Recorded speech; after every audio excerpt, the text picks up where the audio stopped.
지금부터 제6기 구속사 아카데미 11강 12강을 시작하도록 하겠습니다.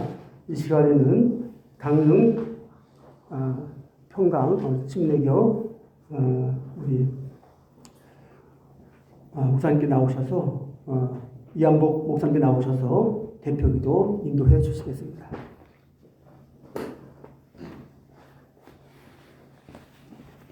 기도하겠습니다. 하나님 아버지, 우리 6기 태백 아카데미 통하여 하나님께 영광 올려드립니다. 또한 오늘 이렇게 눈이 많이 오는 가운데서도 안전하게 지켜주시고 함께 세미나를 드릴 수 있도록 인도하심에 아버지 감사합니다. 오늘 이렇게 김겸손 목사님을 통하여 또 하나님의 말씀을 또 듣고자 합니다.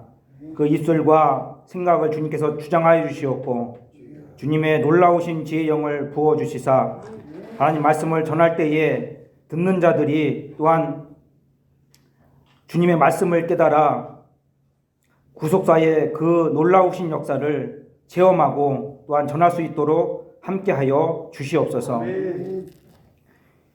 또한 어려운 사정에서도 태백 초원교회를 통하여 하나님께서 역사하시고 말씀을 들을 수 있도록 베풀어 주시는 아버지 감사합니다. 우리 황현수 목사님과 사모님 또 권사님들과 모든 성도님들 위해 주님께서 놀라우신 하늘의 복과 땅의 기름진 복으로 충만하게 채워주시옵고 주님 말씀 위에 살 때마다 하나님 아버지 놀라우신 주님의 성령님의 역사를 체험할 수 있도록 함께하여 주시옵소서. 또한 시작입니다. 하나님 아버지여, 오늘 강의 시작할 때부터 마치는 시간까지 함께하여 주시옵고 지켜주시옵고 또한 성령 하나님께서 역사하여 주시옵소서. 모든 걸 주님께 의탁하오며 거룩하신 우리 주 예수님의 이름으로 기도드리옵나이다. 아멘.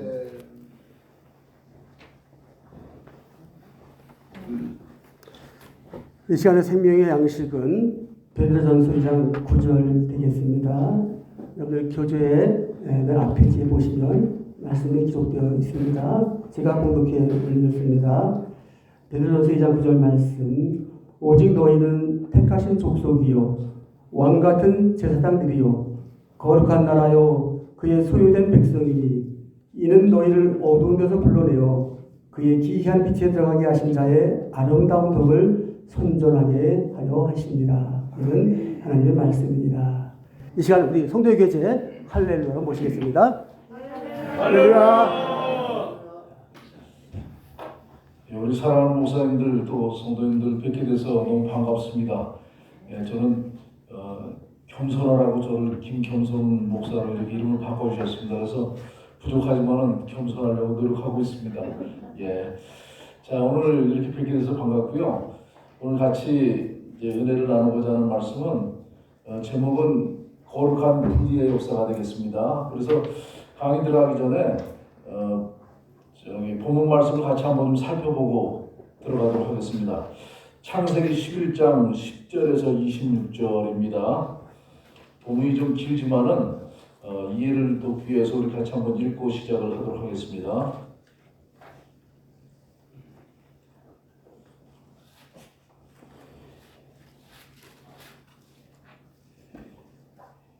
노아의 아들 셈의 후손의 그 족보가 되겠습니다.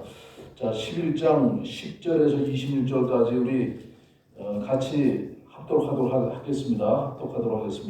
시작. 셈의 후손은 아니라 셈은 100세 곧 32년에 아르박사스를 낳았고 아르박사스를 낳은 후에 500년을 지내며 자녀를 낳았으며 아르박사스는 35세에 셀라를 낳았고 셀라를 낳은 후에 419년을 지내며 자녀를 낳았으며 셀라는 30세에 에벨을 낳았고 에벨을 낳은 후에 419년을 지내며 자녀를 낳았으며 에벨은 414세에 벨레를 낳았고 벨레를 낳은 후에 430년을 지내며 자녀를 낳았으며 벨레는 30세에 르우를 낳았고 르우를 낳은 후에 209년을 지내며 자녀를 낳았으며 르우는 32세에 스루를 낳았고 슬그를 낳은 후에 210년을 지내며 자녀를 낳았으며 슬그는 30세에 나홀을 낳았고 나홀을 낳은 후에 200년을 지내며 자녀를 낳았으며 나홀은 29세에 데라를 낳았고 데라를 낳은 후에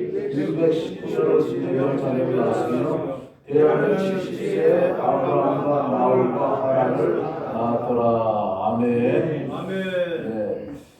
자, 그래서 지난주까지 10번의 강의를 통해서 우리 목사님들 족보를 쭉 공부를 하셨을 거예요.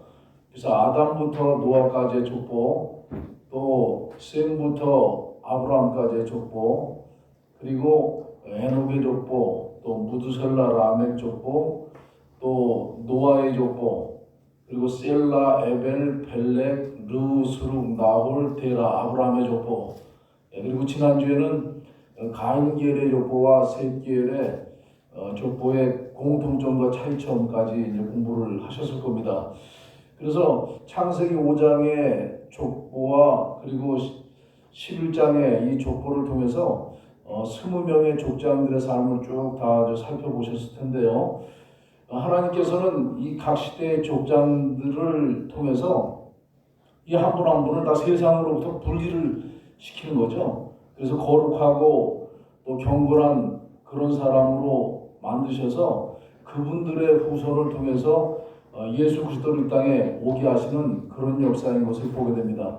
그래서 오늘 살펴볼 부분은 지금 본문 읽으셨는데 노아 홍수 이후에 셈 자손의 후손이 아르박삭, 셀라, 에벨, 벨렉, 르, 스룩, 나홀, 데라.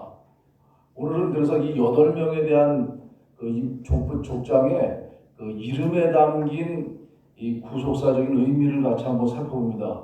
근데 이 8명의 이름 속에는 죄악 세상으로부터 분리하시려는 하나님의 그 뜻이 거기에 담겨 있다는 거예요.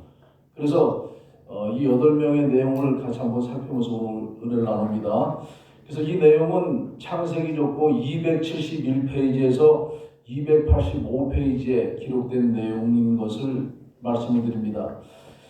자, 서론적으로 말씀을 드리면은 유인물 보시면은 이스라엘의 역사는 하나님이 아브라함에게 내린 떠나라는 분리의 명령으로 시작이 되었다는 거죠. 하나님은 메시아를 이 땅에 보내시기 위해서 이스라엘이라는 한 나라를 세우시기까지 오랫동안 분리 또는 격리시키는데 치중하셨던 것을 우리가 볼 수 있습니다. 이 분리의 궁극적인 목적은 뭐냐? 하나님이 전 인류의 구원 역사를 진행시키기 위한 것으로 아담부터 시작해서 선민 이스라엘의 최초 직계조상인 아브라함이 나기까지, 그리고 이 땅에 구원자가 오시기까지다. 그래서 특별히 셈의 아들 아르박사부터 아브라함까지 족장들의 이름 속에는 신앙의 정착을 위해 세상에서 떠나는 끊임없는 분리가 점진적으로 암시되어 있다. 자, 서론적으로 한번 살펴봤습니다. 자, 그렇다면은 첫 번째 인물인 아르박사부터 우리 보도록 하겠습니다. 이 아르박사의 이름의 뜻은 영역이죠, 영역. 예. 영역입니다. 그래서 이 아르박사의 아버지가 셈인데, 셈이 이 아들을 낳고 이름을 아르박사시라 했는데, 이 아르박사라고 이름하면서 셈 아버지인 아버지의 어떤 바람이 있는 거죠. 이 아들이 앞으로 이러한 삶을 살아줬으면 하는 바람으로 이름을 아르박사스라고 줬는데, 그래서 믿음의 영역, 복음을 위한 신령한 교두보가 확보되기를 원하는 그런 소망을 담아서 아르박사시라, 영역이라 이렇게 이름을 줬다는 거예요. 그래서 기존의 그 땅으로부터 자기들만의 새로운 영역으로 분리되어 나온 것이다. 그래서 이스라엘은 아주 작은 민족이었지만은 하나님은 그들을 택해서 하나님의 성민으로 삼으시고 자기의 영역으로 세우셨다는 거예요. 자기의 영역. 그래서 그 하나님이 그 이스라엘을 택하실 때도 이스라엘은 작은 나라였잖아요. 근데 하나님이 이스라엘 택하신 이유는 하나님이 이 땅에서 하나님의 구속 역사를 진행하시려면은 그 거점이 될 만한 그런 장소가 있어야 되는 거죠. 그래서 지구 전체 중에 어디를 택하셨냐? 지금 이스라엘의 땅을 하나님이 택하신 거예요. 그래서 그곳을 거점 삼으셔서 인류 전체를 구원하실 교두보로 삼으신 거죠. 근데 실제적으로 이 이스라엘의 땅의 위치는 지금 유럽과 아시아와 또 아프리카를 잇는 중심인 것을 보게 돼요. 그래서 에스겔서 38장, 에스겔 38장 12절 보면은 그 이스라엘 땅을 세계의 중앙이라 이렇게 말씀한 것을 보게 됩니다. 그래서 그것을 통해서 하나님의 땅으로 삼으시고 또 그곳 백성을 하나님의 그 선민으로 삼으셔가지고 하나님께서 진행하신 것처럼 이 셈은 아르박삿을 낳고 이 아르박삿이 앞으로 그 하나님의 새로운 영역을 더 넓히는 복음의 영역을 넓히는 그런 사람이 되기를 원하는 마음으로 영역이라 아르박삿이라 이름을 줬다라는 거예요. 그래서 요한복음 1장 11절에 자기 땅에 오매 자기 백성이 나오죠. 이것이 바로 하나님께서 그 이스라엘을 자기 땅으로 교두보로 삼으신 것이고 또 자기 백성으로 선민으로 삼으셨다는 것을 알 수가 있습니다. 그러면은 이 하나님의 백성이 된 자들은 어떻게 살아야 되느냐 두 가지로 말씀드릴 수 있는데 첫 번째로 하나님의 백성은 하나님 말씀에 순종하는 삶을 살아야 된다는 거예요. 그래서 하나님이 택하셨고 하나님이 그들을 통해서 역사하시려고 하는 그 백성들은 하나님 말씀에 순종하는 삶을 살아야지. 하나님 말씀에 불순종하는 삶을 살면은 하나님께서 택하신 의미가 없는 거죠. 아멘. 그래서 출애굽기 19장 5절 볼 때 세계가 다 내게 속하였나니 너희가 내 말을 잘 듣고 내 언약을 지키면 너희는 열국 중에서 내 소유가 되겠다 그랬죠. 그러니까 하나님의 소유가 된 백성은 하나님 말을 잘 듣고 하나님의 언약을 잘 지켜야 돼요.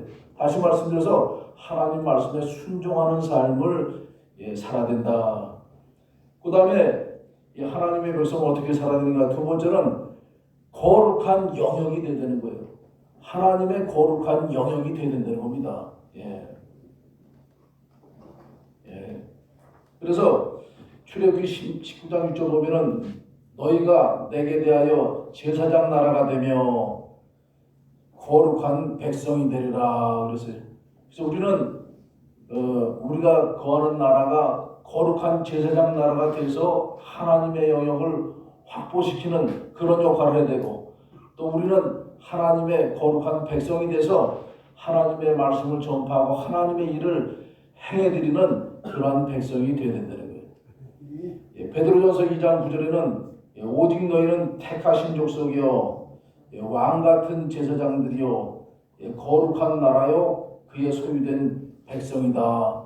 다 거룩한 영역에 속하는 영역이 되라는 그런 말씀이 되겠습니다. 그래서 이 세상과 분리되어 나온 성도는 더 이상 사단의 통찰에 있지 않다. 아멘. 세상과 분리되어 나온 성도는 하나님의 통찰에 가 있는 거죠. 그래서 저와 여러분은 다 하나님의 통찰에 있는 줄로 믿습니다. 그렇기 때문에 우리는 하나님의 뜻을 전진시키는 하나님의 영역이 되어야 된다는 거예요. 그래서 이 아르박삿의 이름 속에 담긴 이 분리의 의미 첫 번째로 우리가 살펴봤습니다. 자, 그렇다면 두 번째 이 아르박삿의 아들 셀라의 이름의 뜻을 봅니다. 셀라의 이름의 뜻은 내던지다라는 의미예요. 내던지다. 물건 같은 걸 멀리 바깥으로 던질 때 내던지다 이렇게 표현을 하잖아요. 그래서 이 아르박삿은 셀라를 낳고 이름을 셀라라 지었는데 이거는 경건한 자손들이 전 세계에 보내심을 받고 흩어져서 신앙의 세력이 확장되기를 원하는 소원으로 이렇게 졌을 거라는 거예요. 예. 그래서 이름의 의미의 긍정적인 의미를 살펴보면은 특정한 방향이나 목표를 가지고 다른 먼 곳으로 보내진 불의의 상태를 말한다. 그래서 하나님의 목적과 뜻이 있는 곳, 하나님이 기뻐하시는 곳이라면은 아무리 낯선 곳이라도, 아무리 불편한 곳이라도, 가장 비천한 곳에 내 던져짐을 당한다 할지라도 지금 사는 영역을 훌훌 벗어던지고 떠나는 결단이 있어야 된다는 거예요. 아멘. 그래서 우리가 찬송가 350장 구찬송가 보면은 부름받아 나선 이 몸 있잖아요. 부름받아 나선 이 몸 어디든지 가오리다. 괴로우나 즐거우나 주만 따라 가오리다. 그리고 아골골짝 빈들에도 복음 들고 가오리다 그러잖아요. 그런 것처럼 하나님의 이 뜻을 위해서 이렇게 확장하고 어딘지 명령해서도 명령하시면은 가겠다는 그런 의미로 이름을 지었을 거라는 겁니다. 아멘. 자, 그래서 사도행전 1장 8절 오직 성령이 너희에게 임하시면 너희가 권능을 받고 예루살렘과 온 유대와 사마리아와 땅까지 이르러 내 증인이 되리라 그랬어요. 복음 들고 나가서 다 전파하는 그런 역사.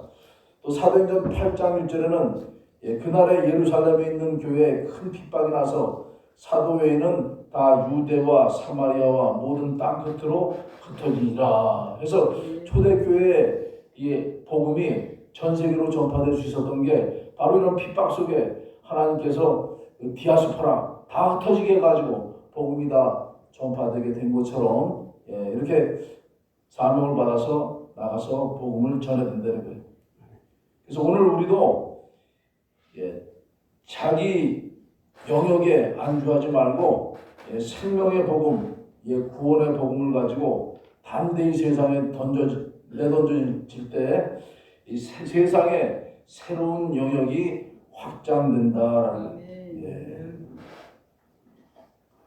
그래서 저희가 지금 구속사 시리즈 공부하고 있는데 이 구속사 시리즈가 지금 11권 상하까지 나왔습니다. 그래서 저희 교회 목표는 이 저자이신 박윤식 목사님은 12권까지 생전에 다 쓸 수 있도록 출간하겠다 말씀하시고 또 원고를 갖다가 또 이렇게 이승현 목사님한테 맡기셨어요.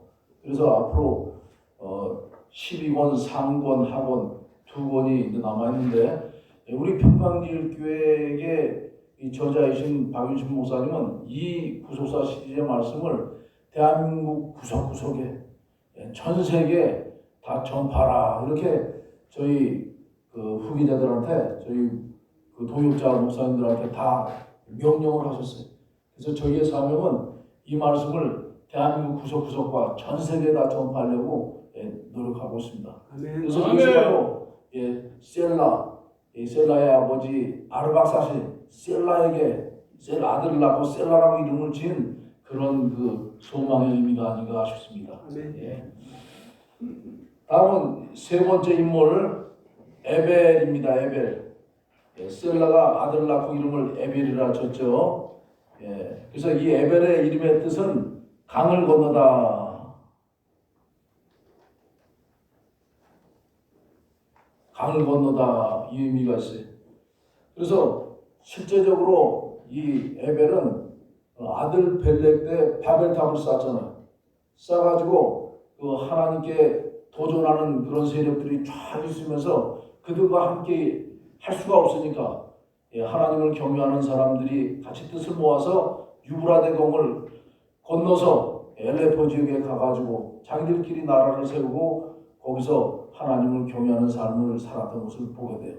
그래서 강을 에벨은 건넜다는 거예요.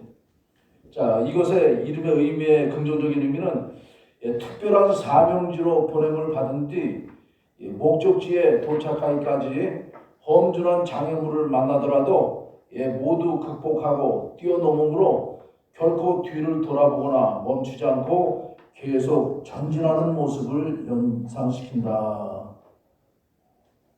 그래서 에벨이라는 이름, 강을 건너다라는 이름이 계속 전진하는 그런 느낌을 연상시킨다는 거예요. 그래서 신앙은 장거리 경주고 또 장애물 경주이다. 어떤 장애가 와도 조금도 흔들림 없이 목표에 도달할 때까지 밀고 나가는 거라는 겁니다.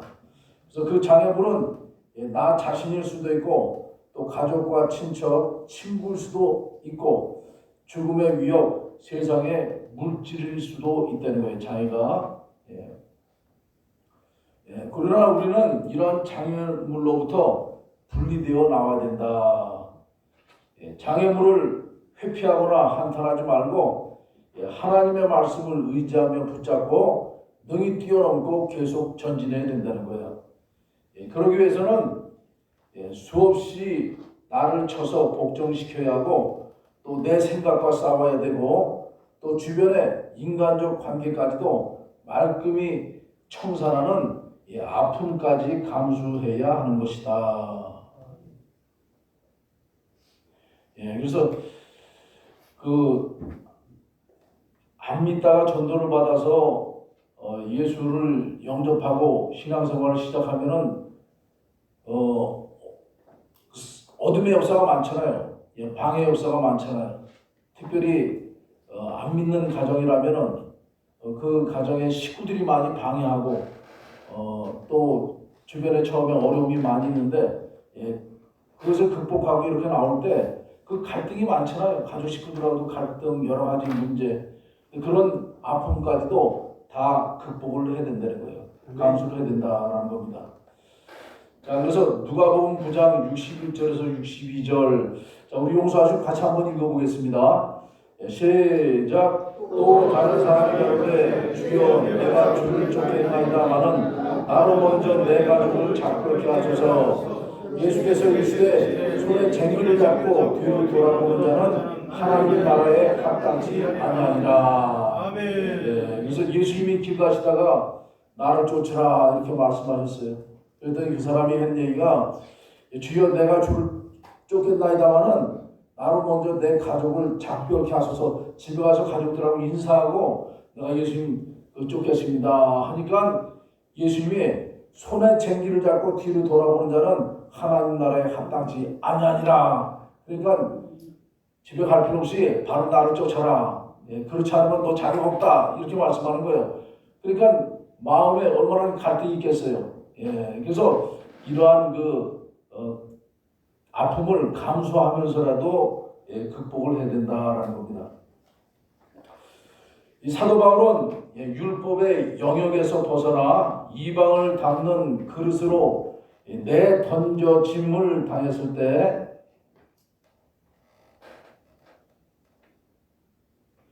그 앞에는 수많은 장애물들이 버티고 있었다는 거죠. 그러나 바울은 이 모든 장애물을 오직 하나님을 의지하여 뛰어넘었다라는 거예요. 그래서 디모데후서 4장 7절 보면은 내가 그 선한 싸움을 싸우고 달려갈 길을 마치고 믿음을 지켰다 이렇게 말씀하잖아요. 그래서 하나님만 의지하는 가운데 그 선한 싸움을 다 싸우고 그런 장애물들을 다 극복을 했다는 거예요. 그래서 고린도전서 15장 10절 볼 때 내가 모든 사도보다 더 많이 수고했으나 내가 아니요 오직 나와 함께 하신 하나님의 은혜로라. 그 모든 것이 다 하나님의 은혜로 뛰어넘었음을 고백하고 있습니다. 그 다음에 인물은 벨렉입니다. 에벨의 아들 벨렉입니다. 이 벨렉의 이름의 뜻은 분리되다, 나누다 이런 뜻이죠.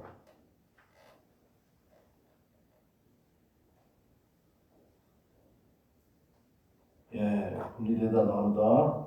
그래서 이 이름의 뜻대로 벨렉 때 그 바벨탑을 쌓고 경건한 자들과 그 바벨탑을 쌓는 자들이 분리된 것을 볼 수가 있습니다. 그래서 바벨탑 사건으로 인한 민족의 분열 속에는 분리를 원하시는 하나님의 의도가 담겨 있다는 거예요. 예. 그래서 언어를 혼잡케 하고 흩어지게 하셨잖아요. 거기에는 경건한 자와 경건치 않은 자로 나누시려는 하나님의 의도가 그 속에는 있다는 거예요. 당시 온통 혼합되어 있는 부정한 신앙 상태에서 믿음과 불신, 또 선과 악, 빛과 어둠, 영과 육이 분리되기를 하나님은 원하셨다는 거예요. 그래서 고린도후서 6장 14절에서 16절에 그와 관련된 그 말씀을 하고 있는데, 자, 용서하시고 한 번 더 같이 읽어보도록 하겠습니다.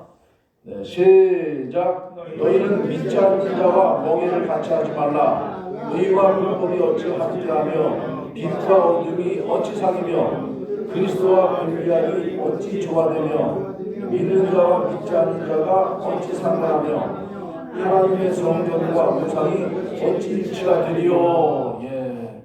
그래서 하나님의 의도는 믿는 자와 믿지 않는 자가 같이 이렇게 함께하는 것을 원치 않으신다는 거죠. 예. 하나님 분리를 시키신다는 거예요. 경건한 자손을 보존하기 위해서 분리시킨다는 겁니다.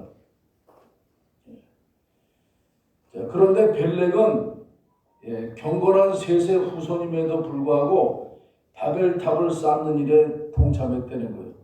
이게 1차적으로는 벨렉의 아버지 에벨의 입장에서 마음이 너무 아팠을 것 같아요. 그리고 더 나아가서 하나님께서 얼마나 이 가슴이 아프셨겠어요. 그래서 이런 그 셈의 경건한 후손을 통해서 결국 예수 그리스도가 이 땅에 오시기까지 하나님께서는 계속 분리와 격리와 보호의 역사를 통해서 진행을 하시는데, 이 셈의 경건한 자손 중에서 이렇게 타락한 자들과 같이 함께 하는 자들이 나타나게 될 때 하나님의 마음이 무척 아프셨을 것 같아요.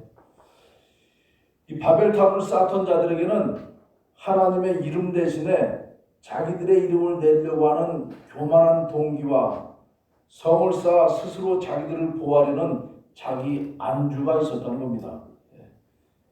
이렇게 사단은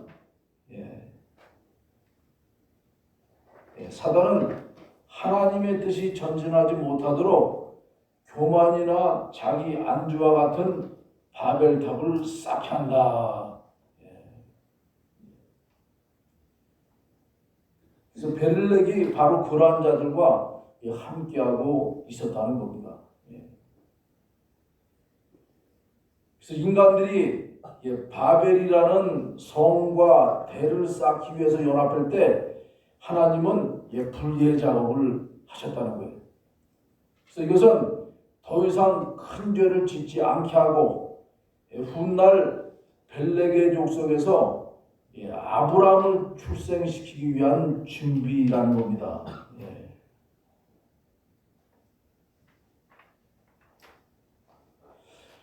그래서 하나님께서 아담 이후에 누구를 통해서 하나님의 구속사를 시작하실 것인가, 얼마나 많은 사람들을 찾으셨겠어요.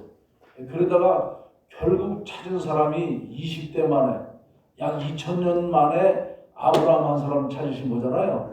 그래서 예수님은 또 아브라함부터 2000년 후에 또 오신 건데, 아브라함의 후손으로 오신 건데, 이 아브라함을 통해서 그 역사하시기까지 이 셋 계열의 족보 중에서 다 분리와 격리 속에, 보호 속에 죄악된 세상을 버리고 경건하고 거룩한 신앙으로 유지되는 그 후손 속에서 한 사람을 찾기 위해서 노심초사했는데, 그 중에 벨렉 같은 사람은 이렇게 이 하나님의 뜻을 도전하는 그런 자들과 함께했다는 사실입니다.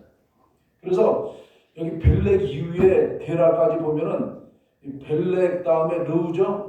르우 다음에 이제 스룹이고, 스룹 다음에 나홀이고, 나홀 다음에 데라가 나오는데, 이 5명의 족장들을 보면은 이 사람들은 셈 계열의 후손이에요. 노아 아들 셈 계열의 이제 후손인데, 경건한 자손인데, 경건한 자손들은 죄악된 세상에서 나와가지고 경건을 쫓아대는데 이 벨렉 이후부터 데라까지는 이렇게 완전히 그 죄악된 세상을 놓지 못하고 거기에 다시 연관이 돼서 이렇게 그들과 혼합된 그런 삶을 산 사람이 되어버렸다는 거예요. 그래서 이 가나안 천국에 정착하기 위해서는 수많은 불의의 아픔을 겪어야 된다.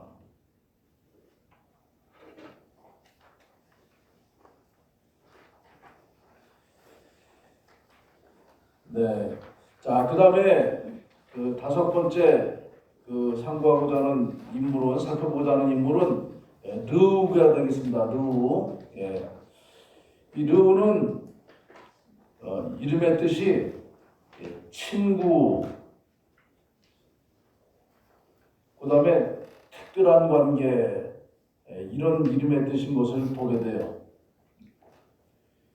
근데 이 르우는 그 벨렉 아버지 때 이렇게 바벨탑을 쌓음으로 그 경건한 자들은 자기 아버님인 에벨과 함께 그 바벨탑 쌓는 데서 쫙 빠져나갔잖아요.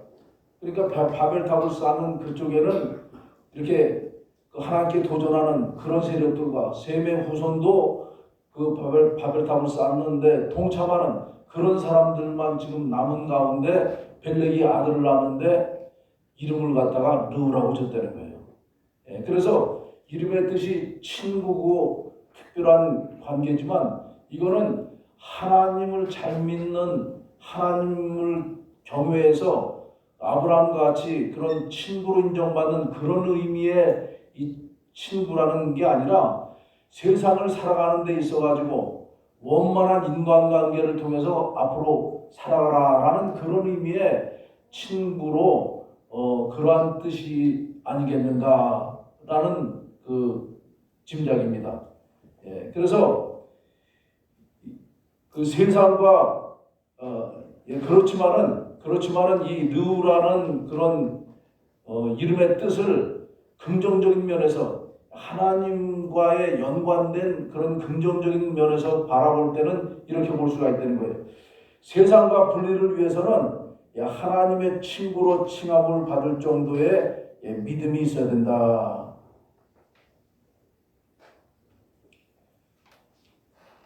그래서 하나님을 경외하는 믿음 있는 사람이라면은 세상과 분리할 수가 있잖아요.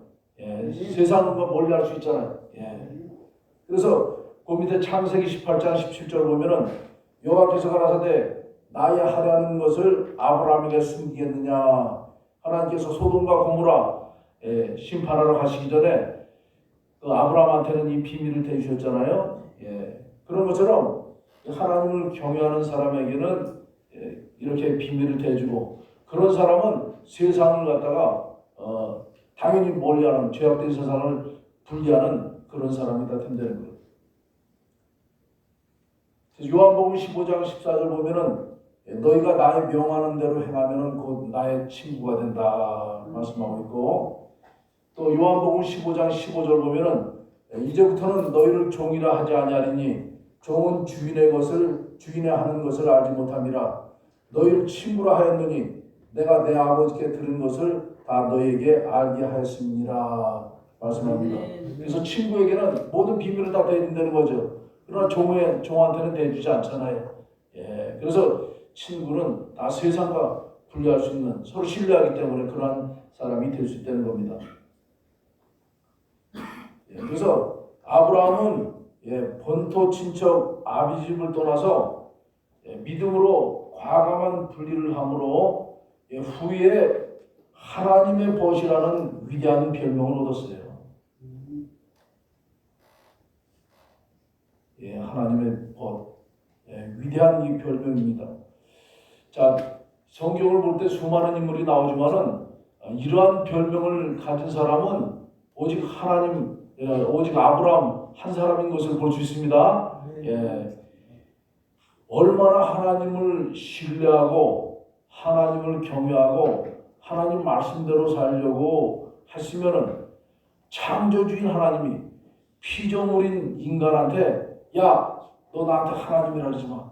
야, 너하고 친구다, 친구. 이렇게 말씀하셨겠냐라는 거예요. 그래서 위대한 별명을 아브라함은 이렇게 얻은 것을 보게 됩니다. 자, 그 말씀이 역대하 20장 7절 보면은 주의 벗 아브라함 이렇게 나오죠. 주의 벗 아브라함. 또 이사야 41장 8절을 보면은 나의 벗 아브라함. 그 다음에 야고보 2장 23절 보면은 하나님의 벗 아브라함 이렇게 말씀한 것을 보게 됩니다. 그래서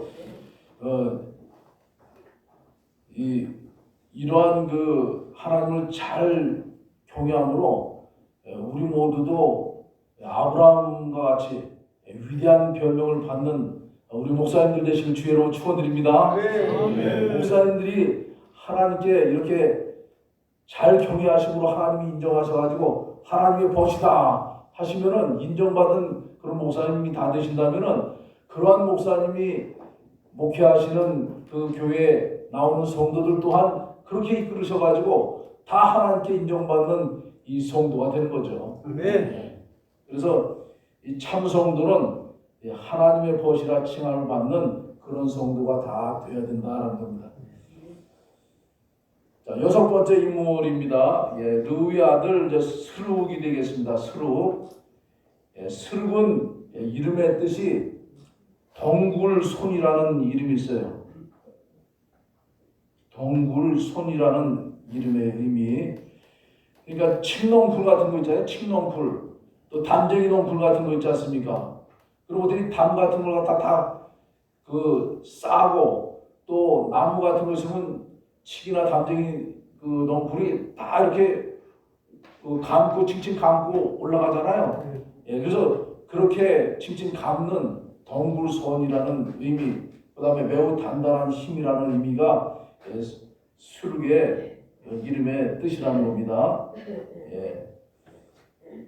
그래서 그 수룩의 아버지 르우는 이 아들을 낳는데 아들을 낳고 난 다음에 지금 상황이 이 바벨탑 사건 이후에 여러가 다 혼잡된 그런 상황이었잖아요.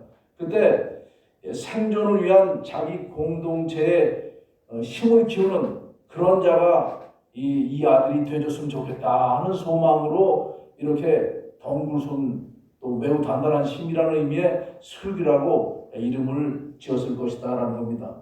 그래서 이 스룩의 그 이름의 긍정적인 그 의미로 이걸 본다면은 자, 하나님의 뜻과 말씀으로 성도의 영혼을 담장의 넝쿨처럼 칭칭 감아 함께 얽히게 함으로써 세상으로 빠져나가지 못하게 하는 분리의 역사가 가능하다. 아멘. 이 말씀 무슨 의미냐면은 이 스룩이 지금 그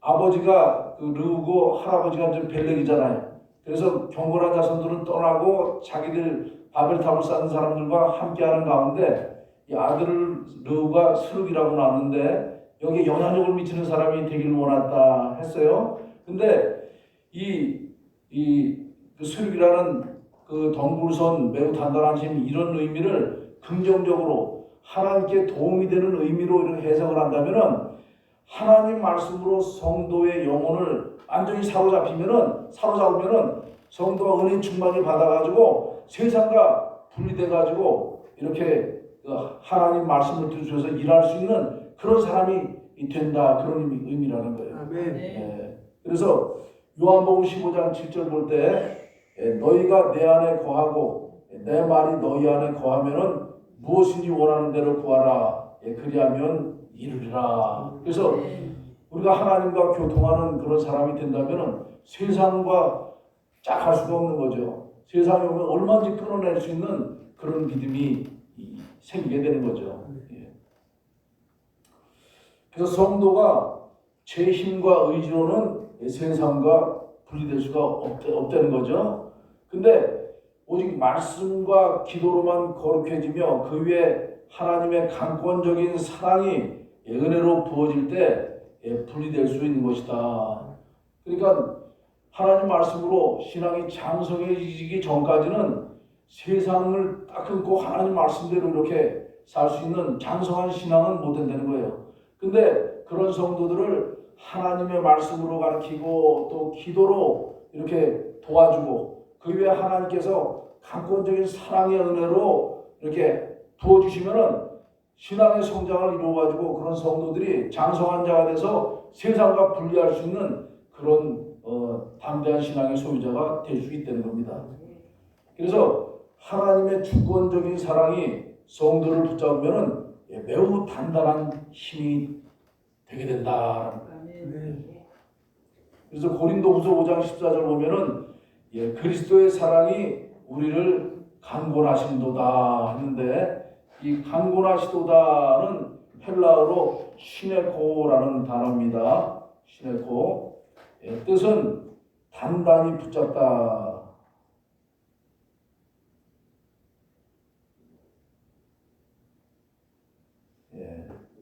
다른 의미는 그 사방에서 소를 몰다 이런 의미인데 그래서 이 강권하시도다라는 것은 불가항력적 은혜라는 거죠. 그리스도의 사랑이 우리가 감당치 못할 정도로 하나님께서 쏟아부어 주시고 역사해 주셔서 우리를 갖다가 붙잡아 주시고 보호해 주신다는 그런 의미가 되겠습니다.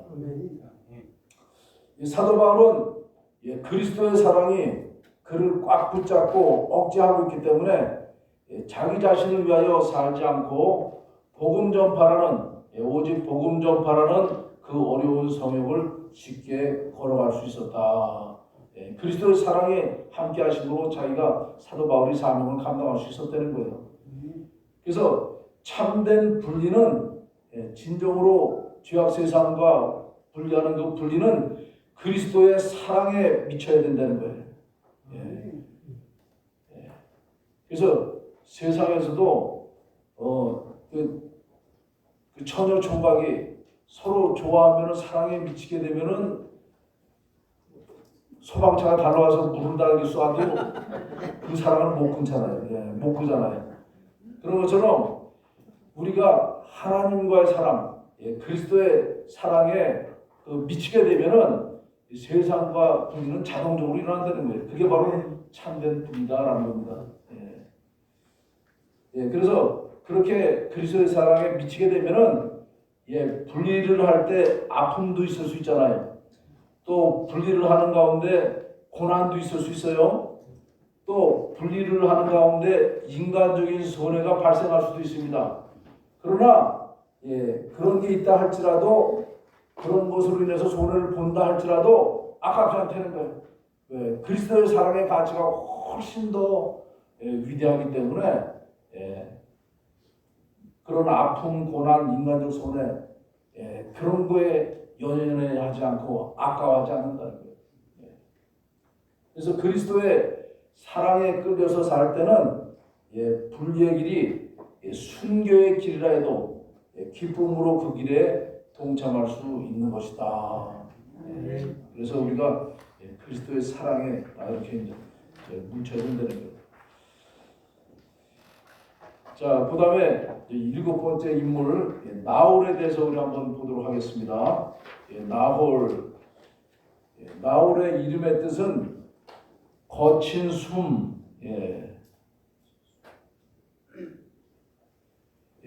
운동 경기를 갖다가 이렇게 운동을 많이 달리기를 확 벼랑을 하면은 그 다음에 쓰게 되면 숨을 헐떡헐떡 하잖아요.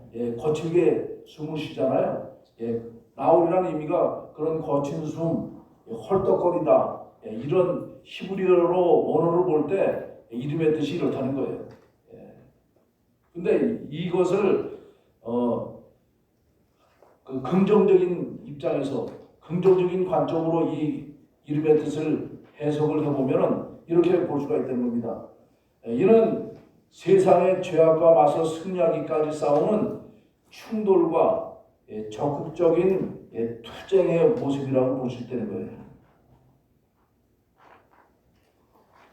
또한 하나님이 말씀을 사단에게 뺏기지 않고 끝까지 지키고 간수하려는 마음이다. 그리고 자기 자신을 죄악에 물들지 않도록 하기 위해서 힘쓰고 애쓰는 일이다. 그리고 옛생활, 옛사고에서 분리되어 나오는 일이다. 이렇게 이름의 뜻을 긍정적인 관점으로 보면은 이러한 관점으로 바라보게 된다는 겁니다. 그래서 사도 바울은 이러한 전 과정을 디모데후서 4장 10절에 뭐라고 표현했느냐? 선한 싸움이다. 선한 싸움.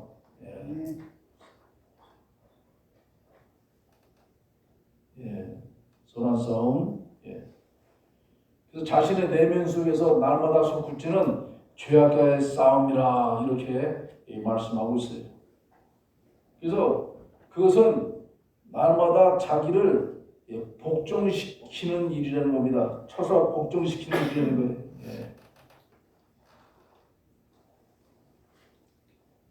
그래서 이 하나님의 열심은, 우리의 열심은 바로 하나님의 열심이 되야 된다.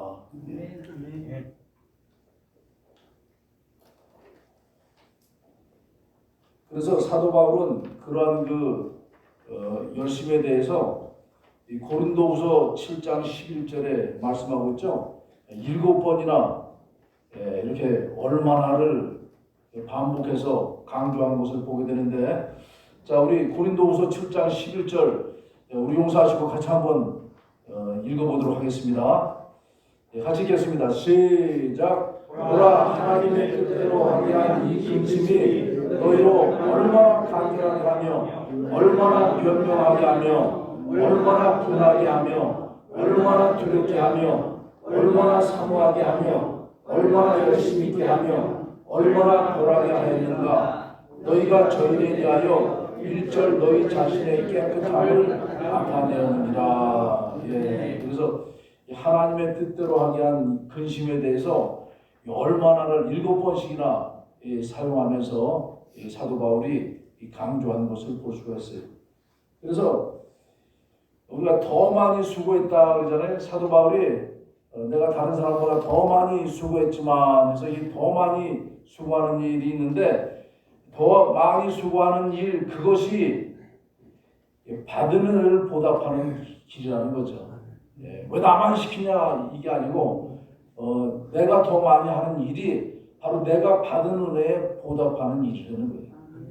그리고 죄악에서 분리되어 나오는 거룩한 방법이다.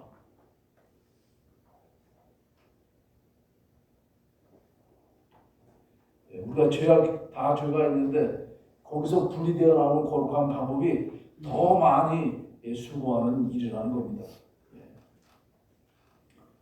그래서 고린도전서 15장 10절에 내가 모든 사도보다 더 많이 수고했으나 내가 한 게 아니고 오직 나와 함께 하신 하나님의 은혜로 내가 다 이렇게 했다. 이렇게 사도 바울은 고백하고 있습니다.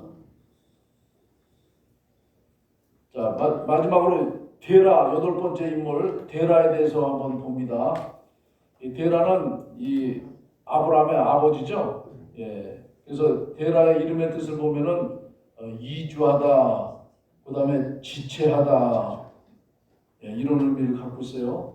그래서 실질적으로 아브라함이 이렇게 갈대아우르에서 나오고 또 그러다가 하란에 머물다가 하란을 이렇게 떠날 때도 이 하란에 오래 머물게 된 이유도 아버지가 같이 있으면서 지체하게 하는 그런 역할을 아버지가 감당을 해서 아버지로 인해 가지고 거기서 나오는데 더디게 나오는 것을 보게 됩니다. 그래서 지체하다, 이름의 뜻대로 데려가 이렇게 지낸 것을 보게 되는데, 자, 우상을 숭배하면서 비참하게 살던 데라가 그는 자기 아들 아브라함에게 나타나신 영광의 하나님에 대한 두려움에 쌓여서 회개하고 갈대아우르의 옛 삶을 청산하고 우상의 도시에서 분리돼서 나왔다라는 거죠. 그래서 처음에 하나님께서 아브라함에게 이 갈대아에서 본토 친척을 떠나라 이렇게 할 때 이 사도행전 2장을 보면은 7장을 보면은 하나님께서 아브라함에게 영광의 하나님이 아브라함에게 나타나셨다 그랬잖아요. 그래서 하나님이 아브라함에게 나타나셔가지고 너는 무섭게 아마 본토 친척을 떠나라 이렇게 말씀하시니까 그 얘기를 아버지 데라한테 얘기를 했던 것 같아요. 그래서 어떻게 알 수 있느냐? 데라가 나올 사람이 아닌데 거기서 우상을 팔아가지고 먹고 살던 사람이 데라였는데 아버지 데라가 나왔잖아요. 근데 아버지에 대한 말씀은 없어요. 그러니까 아브라함에게 영광의 하나님이 나타났고 그 얘기를 아브라함이 아버지인 데라한테 얘기를 해서 아버지가 그걸 듣고 나도 나가야 되겠다 하는 생각이 들었기 때문에 같이 갈대아 우르를 떠난 게 아니냐 이렇게 보는 거죠 우리가. 예. 그래서 아들과 함께 회개하고 우상의 도시에서 분리되어 나온 것을 볼 수가 있습니다.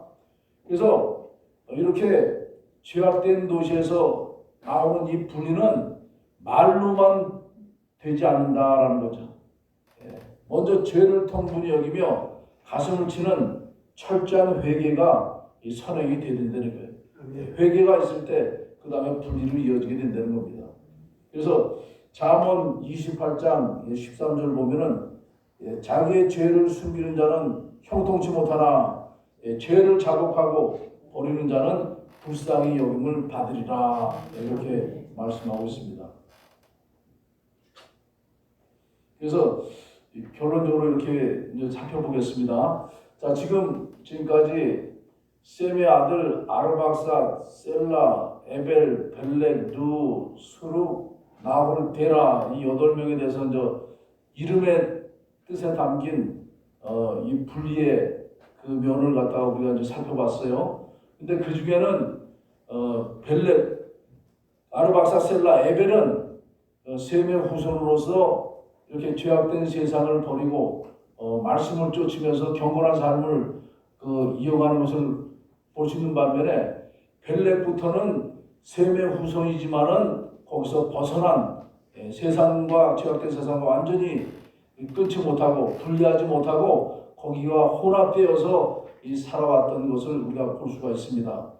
자, 그래서 참 신앙은 뭐냐? 진짜 신앙은 당장은 이해가 되지 않아도 하나님 말씀이라면은 전폭적으로 예, 아멘으로 대답하고 구체적인 행동으로 옮기는 거라는 거예요. 예. 진짜 신앙은 행동으로 옮기는 것이다. 그래서 날마다 자기를 희생하며 바치는 충성과 최종 목적지를 향한 시선 집중이 없이는 한 걸음도 전진할 수가 없다는 겁니다. 그래서 그 끝이 이를 때까지 전진해 나갈 때에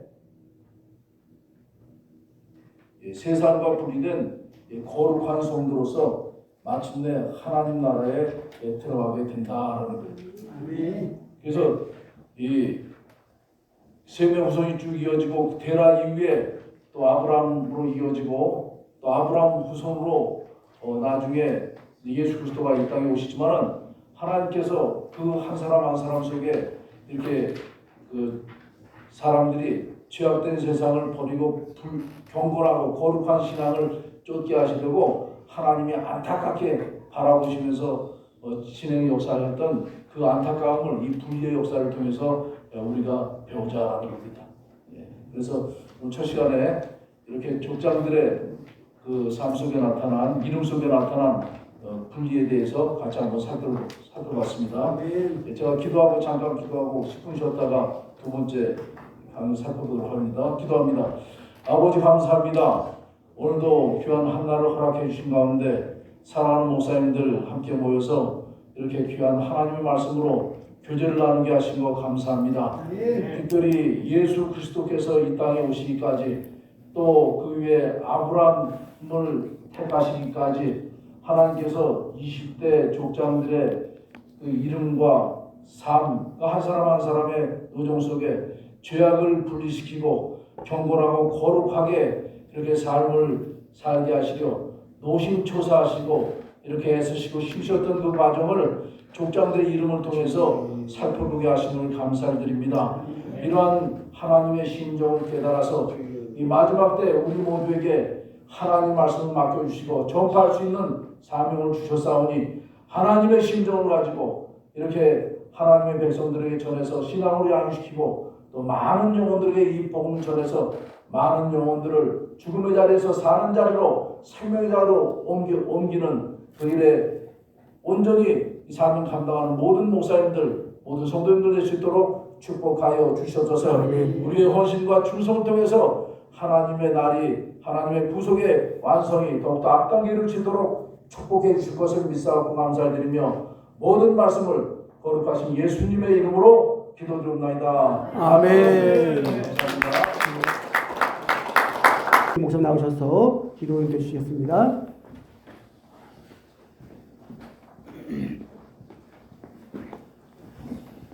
고마우신 하나님 감사합니다. 때를 따라 시간을 따라 하나님께서 우리에게 귀한 하나님의 말씀을 상고할 수 있는 귀한 시간들을 주시옵사오니 감사합니다. 태백 초원교회 가장 높은 곳에서 우리가 주님의 말씀을 함께 상고합니다. 이곳이 변화산에 되어 우리 인격이 변하고 우리의 영성이 새로워지고 하나님의 뜻이 날마다 깨달아지는 귀한 시간들 되게 하여 주시옵소서. 아브라함에 대해서 오늘도 말씀을 상고할 때 철저히 아브라함이 분리된 것과 같이 우리도 세상과 나는 간 곳이 없고 오직 예수만 나타나게 하시고 오직 복음으로 말씀으로 성령으로 충만하여 세상을 변화시키고 하나님의 나라를 이 땅에 건설하도록 도와주시옵소서. 땅끝까지 너희가 복음을 전하라고 하시옵사오니 이 마지막 때 보라 지금은 은혜 받을 만한 때요 보라 구원의 날이라고 하시옵사오니 하나님이 예비하신 귀한 강사 목사님을 보내어 주시옵사오니 오늘도 이 시간에도 하나님의 지혜와 계시의 영을 부어주셔서 신령한 주의 음성의 말씀을 듣게 하여 주시옵시고 듣는 우리 모두가 우리의 마음을 새롭게 하고 겸손히 주를 섬기게 하시고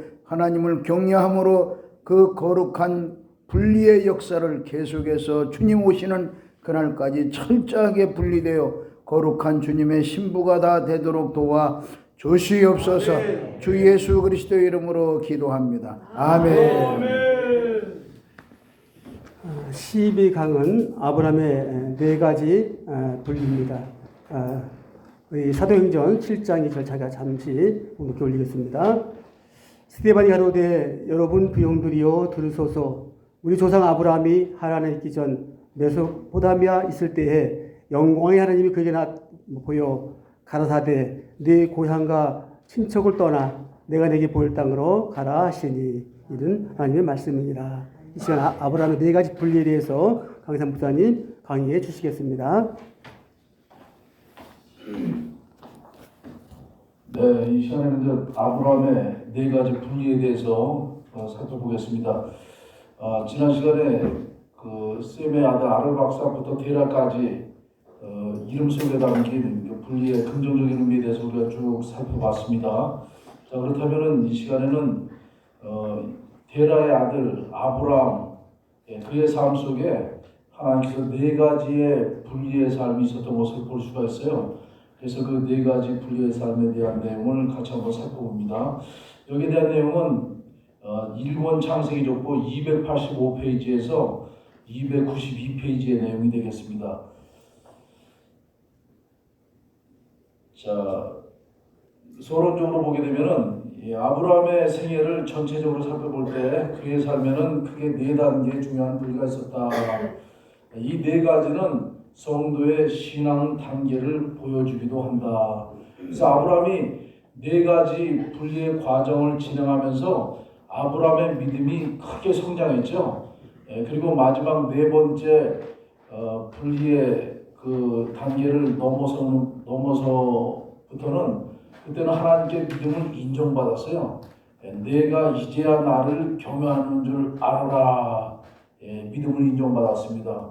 그래서 하나님께서 아브라함을 믿음의 조상으로 삼으시고 아브라함과 횃불 언약을 체결하시고 또 아브라함부터 시작해서 그의 아들 이삭, 야곱, 요셉을 통해서 횃불 언약을 성취하시고 또 그들과 맺은 그 언약을 통해서 가나안 땅을 주시고 또 가나안 땅을 이스라엘 백성으로 삼으시고 하나님께서 구속사를 진행하신 것을 보게 되는데 그 출발점이 아브라함이 네 가지의 분리의 역사에 합격함을 통해 가지고 시작이 됐다는 거예요. 그래서 이 아브라함의 네 가지 분리의 역사가 굉장히 중요한데요. 자, 먼저 첫 번째 분리입니다. 첫 번째 분리는 고향과 친척과 아버지 데라와의 분리죠. 그래서 이것은 다른 말로 세상과의 분리라고 할 수 있어요. 아브라함이 살았던 고향 친척들 또 아버지까지 헤어지는 것은 아브라함이 세상과 분리하는 그런 하나님의 테스트였다는 거예요. 그래서 이 고향 친척 데라와의 분리 첫 번째는 갈대아 우르에서 분리가 됩니다. 처음에 갈대아 우르에서 있을 때 하나님이 고향과 친척을 떠나라 말씀했잖아요. 그래서 이것은 우상 숭배와 분리라 할 수가 있어요.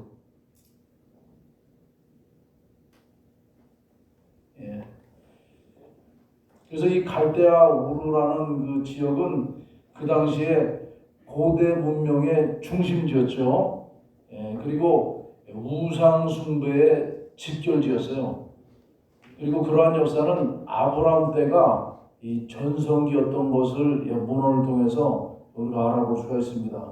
그래서 거기에서 나오라는 거예요. 나오라. 고향과 친척 나오라.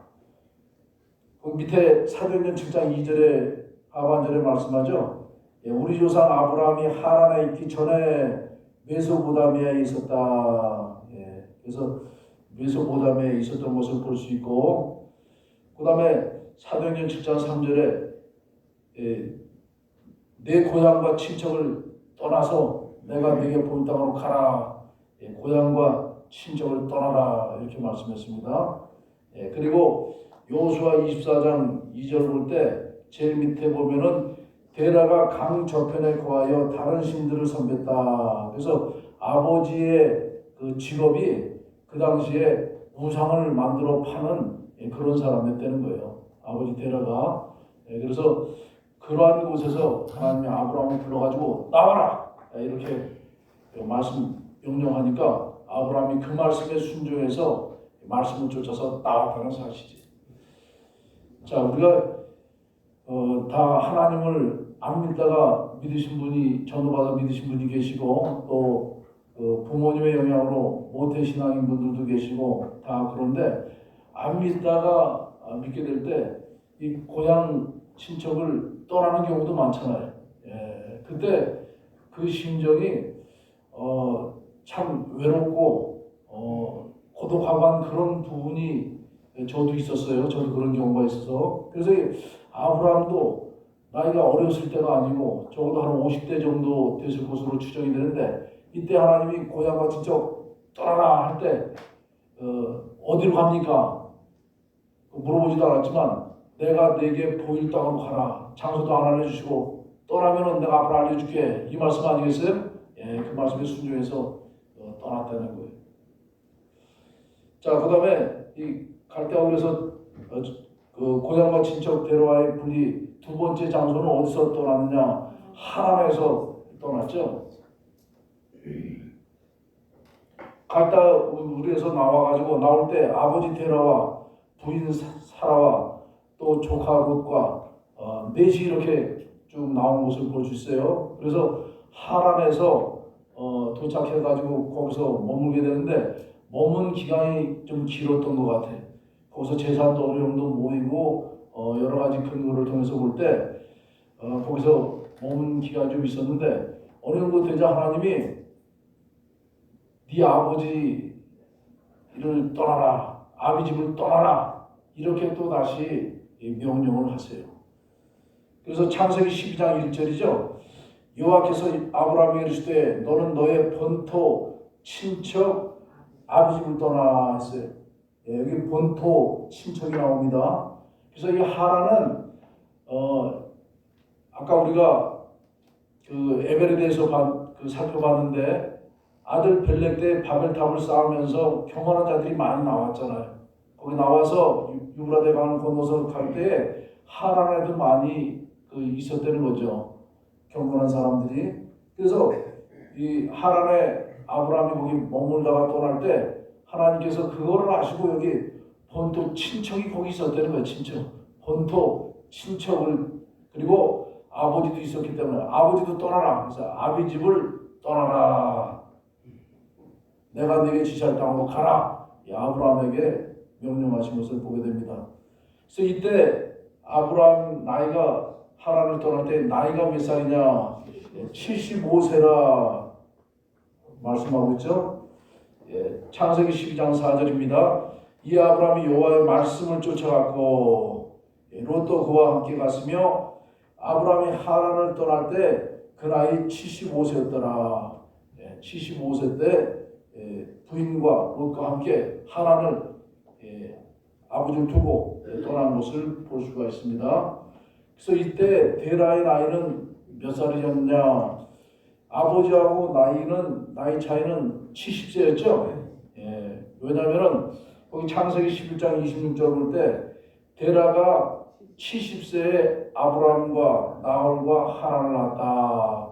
동시에 낳은 건 아니죠. 근데 먼저 아브라함을 제일 포커스를 맞춰서 70세에 아브라함을 먼저 낳고 그 다음에 다른 자녀들은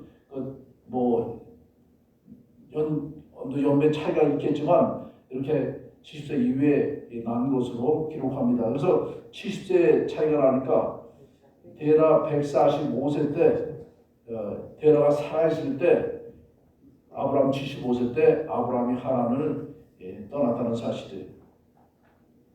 자, 근데 이게 중요하죠. 사도행전 7장 4절에는 다르게 기록하고 있다는 거예요. 그 아비가 죽음에 아브라함이 하란을 떠났다. 이렇게 사도행전 7장 4절은 말씀하고 있다는 거예요. 자, 거기 그 밑에 사도행전 7장 4절 말씀 우리가 같이 한번 한 목소리로 읽겠습니다. 시작. 아브라함이 갈대아 사람의 땅을 떠나 하란에 거하다가 그 아비가 죽음에 하나님이 그를 거기서 너희 시방과는 이 땅으로 옮기셨느니라. 여기는 그 아비 데라가 죽고 나니까 하나님이 아브라함을 거기 하란에서 시방 거하는 가나안 땅으로 옮기셨다. 이렇게 말씀을 해요. 그래서 우리나라 이 한글에는 이 죽은 게 통상적으로 육신적으로 죽었다는 것을 대부분 다 상식적으로 이렇게 생각을 하잖아요. 근데 원어로 보니까 그렇지 않다라는 게 원어로 보니까. 이 원어는 헬라어로 아포드네스코인데 헬라어로 아포드네스코라는 그런 단어입니다. 그래서 이거는 육신적인 죽음을 의미하는 게 아니라 영적인 죽음을 의미한다는 거예요. 다시 말씀드리면은 이 아버지에 대한 정을 아브라함 마음속에 아버지에 대한 정을 끊었다는 거예요. 끊었다. 하나님이 아비 집을 떠나라 하셔가지고 그 말씀에 순종하기 위해서 믿음의 결단으로 마음속에 아버지에 대한 정을 끊고 하나님 말씀대로 떠났다는 거예요. 그래서 아브라함 마음속에 정을 끊은 거, 그것을 죽음으로 표현하고 있다는 거예요. 그게 원어로 헬라어로 아포트레스코.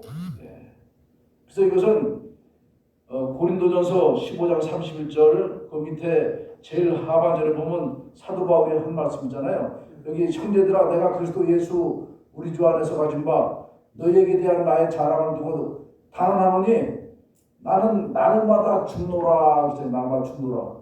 여기 죽노라. 이것도 육신적인 죽음이 아니라 이렇게 영적인 죽음, 이런 거를 의미하는 거예요. 그래서 원어를 볼 때 똑같이 사도행전 7장 4절에 그 아비가 죽음에와 원어가 같은 것을 보게 됩니다. 아포드네스코. 그래서 여기 문자적으로 보면 나는 날마다 죽노라 하면은 날마다 육신적으로 죽었다면 사람이 날마다 죽을 수가 없잖아요. 한 번 죽으면 끝이지. 예. 근데 날마다 죽는다는 것은 죄 짓는 거, 날마다 그 죄악된 마음을 속으로 죽이고 또 죽이고 하는 그런 영적인 죽음을 의미한다는 거예요.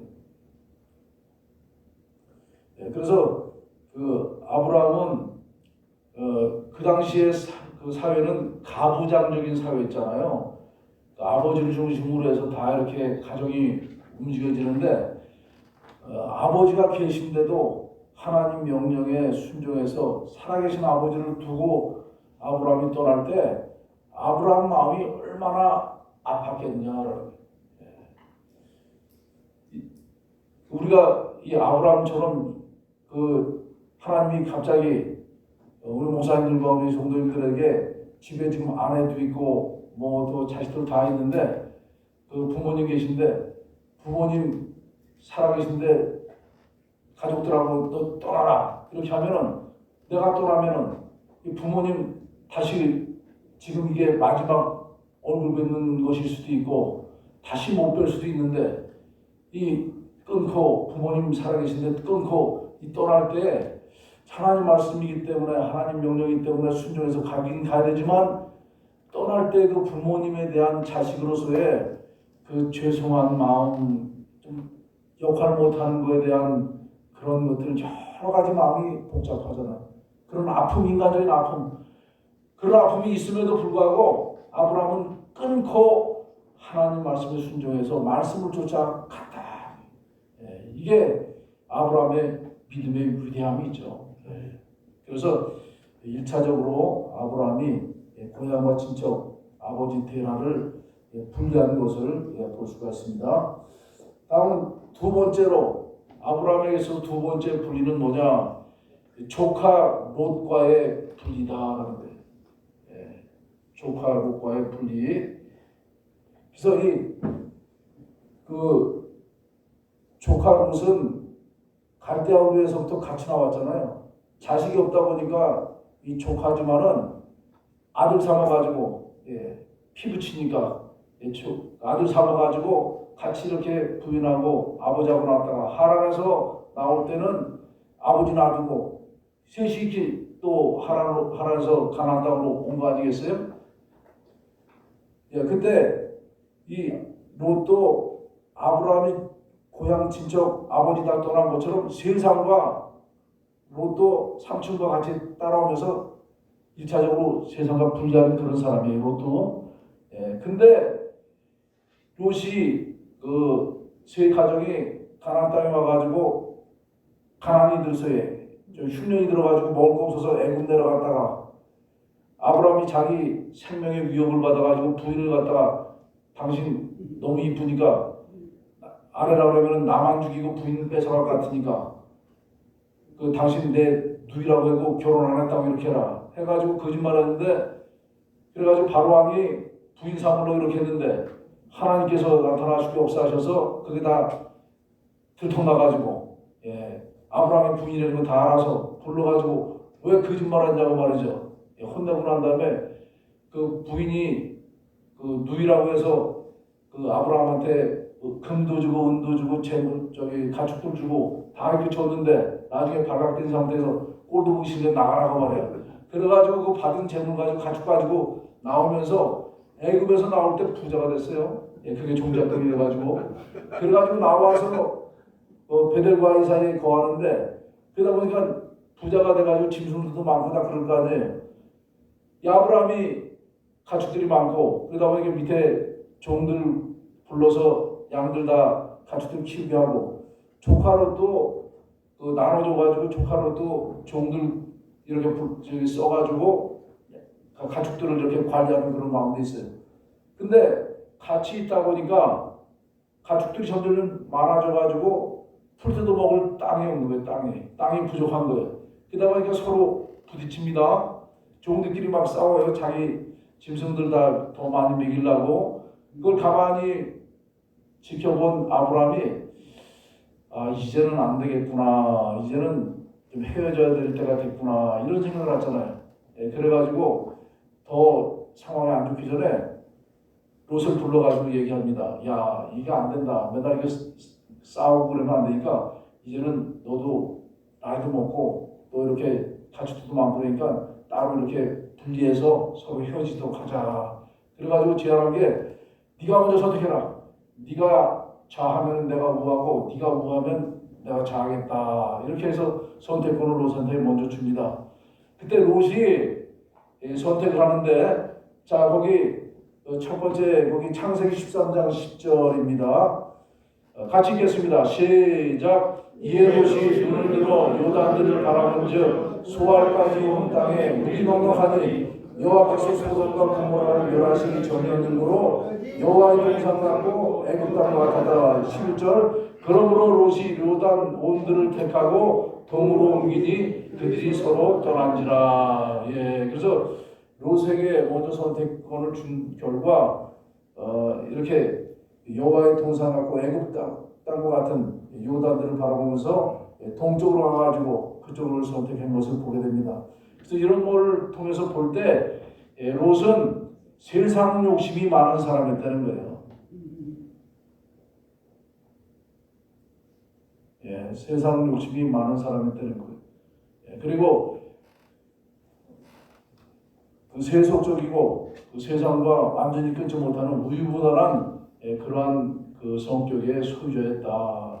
그래서 그런 롯과 아브라함이 이 롯과 헤어지면서 롯과 딱 이게 분리한 것을 보게 돼요. 그래서 이 롯이 자식처럼 같이 나온 유일한 피부시기 때문에 자식 삼아서 얼마나 또 정을 많이 줬겠어요. 근데 헤어지고 나니까 부부밖에 없잖아요. 이제 사람도 부부하고 종들밖에 없으니까 그 서운한 감정이 아브라함에게도 있었지만은 그 정을 끊고 딱 분리하는 것을 볼 수가 있습니다. 또 롯은 이 롯과의 분리는 두 번째로 세속적이고 물질적인 것들과 분리다. 그래서 하나님이 이 롯과 아브라함이 분리한 이후에 아브라함에게 다시 큰 복을 주시는 것을 거기 창세기 13장 14절에서 15절에 보게 돼요. 이 롯이 아브라함을 떠난 후에 여호와께서 아브라함에게 이르시되 너는 눈을 들어 너 있는 곳에서 동서남북을 바라보라. 보이는 땅을 너와 네 자손에게 주리니 영원히 이르리라. 그래서 아브라함에게 더 큰 복을 허락해 주신 것을 볼 수가 있습니다. 그래서 이 롯과 같이 욕심을 하게 되면은 뒤에 안 좋게 되는 거죠. 야고보 1장 15절에 욕심이 잉태한즉 죄를 낳고 죄가 장성한즉 사망을 낳느니라. 욕심이 과하다 보니까 나중에 소돔성까지 가게 되고 결국 북방 그 5개 부족의 침략을 받아가지고 잡혀가가지고 포로를 끌려갔는데 아브라함이 318명 가병을 데리고 가서 구해오는 바람에 결국 이 사는 것을 보게 돼요. 그래서 욕심이 잉태하면 이렇게 비극을 초래한다는 것을 우리에게 교훈해 줍니다. 그래서 이 누가복음 14장 33절 볼 때 이와 같이 너희 중에 누구든지 자기의 모든 소유를 버리지 않으면 능히 내 제자가 되지 못하리라. 이렇게 말씀하고 있습니다. 그래서 이러한 아픔이 있을지라도 그 아픔을 이기고 분리한 자만이 주님의 참 제자가 될 수가 있다라는 겁니다. 세 번째 아브라함의 분리입니다. 아브라함의 인생에 있어서 세 번째 분리는 이스마엘과의 분리죠. 그래서 이스마엘과의 분리를 통해서 이 아브라함은 자신의 계획과 능력을 포기를 해요. 그리고 내 자신의 자기 부정에 난 자신은 부족하다, 불완전하다, 자기 부정의 단계다라는 겁니다. 이 이스마엘과의 분리를 통해서. 자, 그러면은 첫 번째 아브라함은 하갈을 취해서 이스마엘을 낳았는데 이때 인간적인 생각으로 하갈을 취해가지고 이스마엘을 낳았다는 거예요.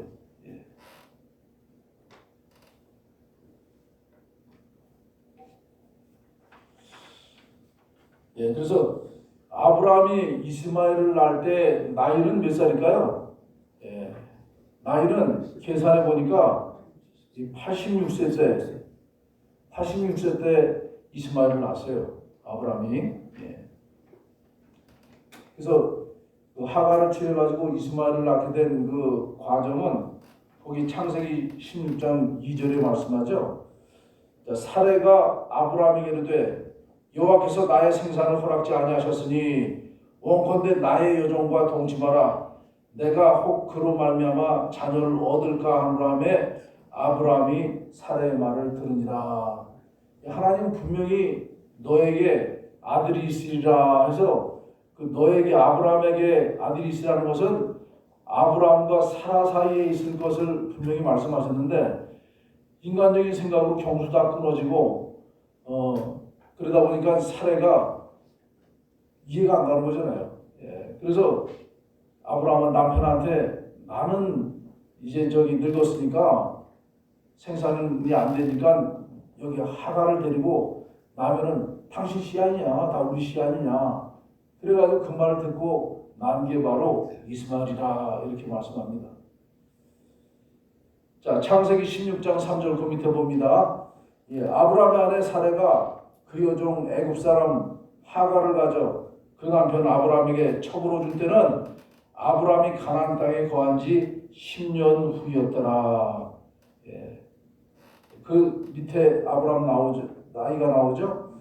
예, 창세기 16장 6절에 하갈이 아브라함에게 이스마엘을 낳을 때 아브라함이 86세였더라. 그래서 성경은 곳곳에 이렇게 나이와 또 어떤 연대를 다 계산할 수 있는 힌트를 다 이렇게 주고 계신 것을 보게 돼요. 그래서 이런 것을 자세히 보고 연결을 시키면은 아브라함의 인생 도정이 구체적으로 다 이렇게 증명이 되는 것을 보게 됩니다. 그래서 86세 때 이스마엘을 낳았어요. 자, 두 번째로 하나님은 아브라함에게 하갈과 이스마엘을 내쫓으라고 했다는 거예요. 내쫓으라.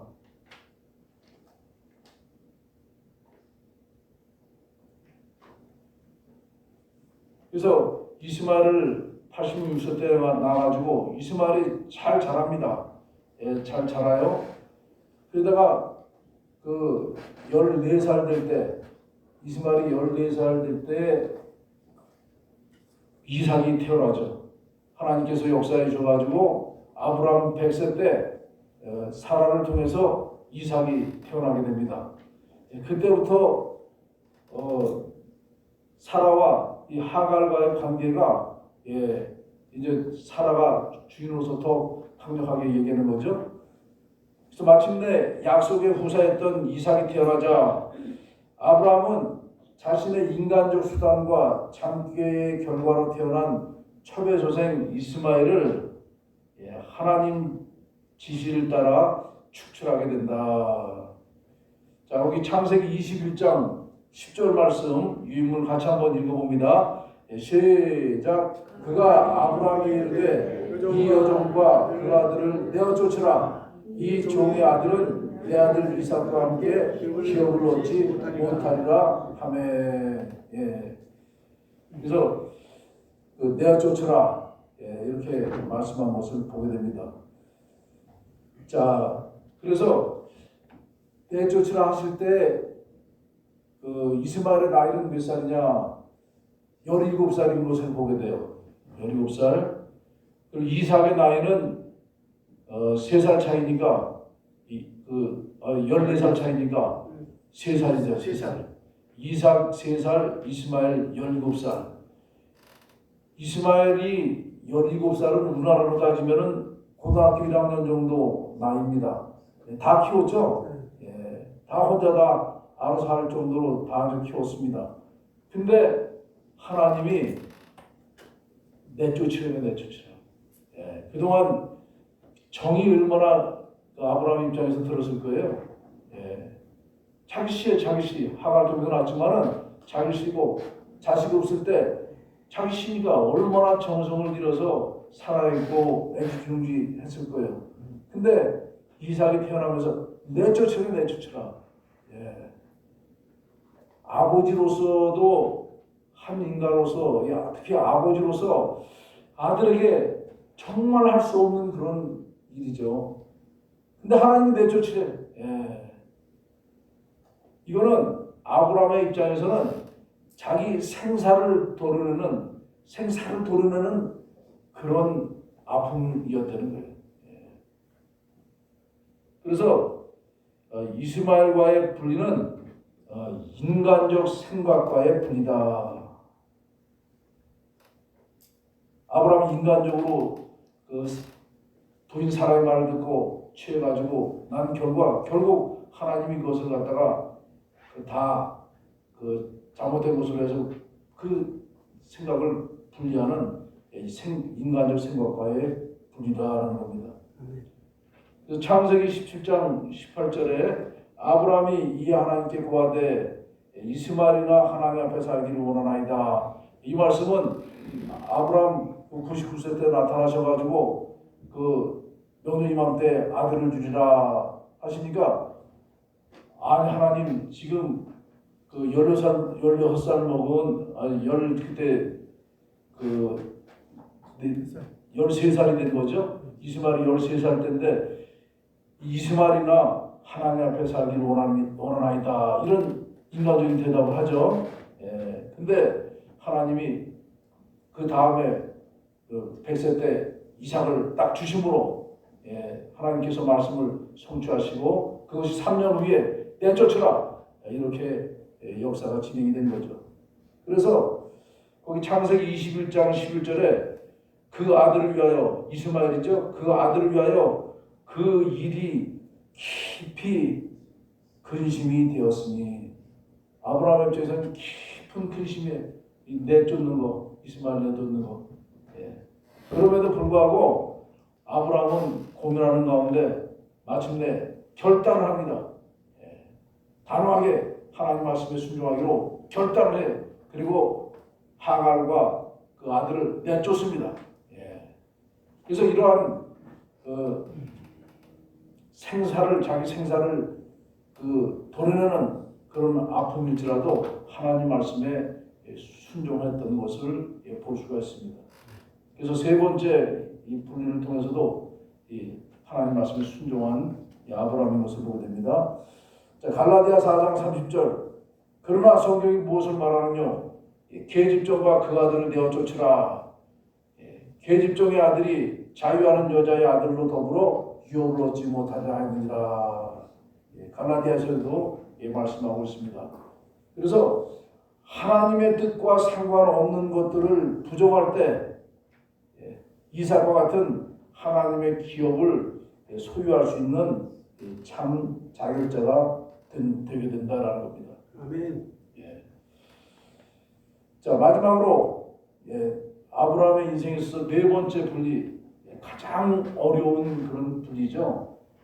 이삭과의 분리입니다. 그래서 이것은 아브라함에게 있어서는 죽음과 같은, 아브라함의 목숨을 내놓는 것과 같은 그런 분리라고 할 수가 있어요. 그리고 아브라함 자신의 전 존재의 밑둥을 송두리째 뒤흔드는 분리다. 차라리 내가 죽을지언정 이삭은 좀 살려줬으면 좋겠다. 아브라함의 심정이 바로 그런 심정이었을 거라는 거예요.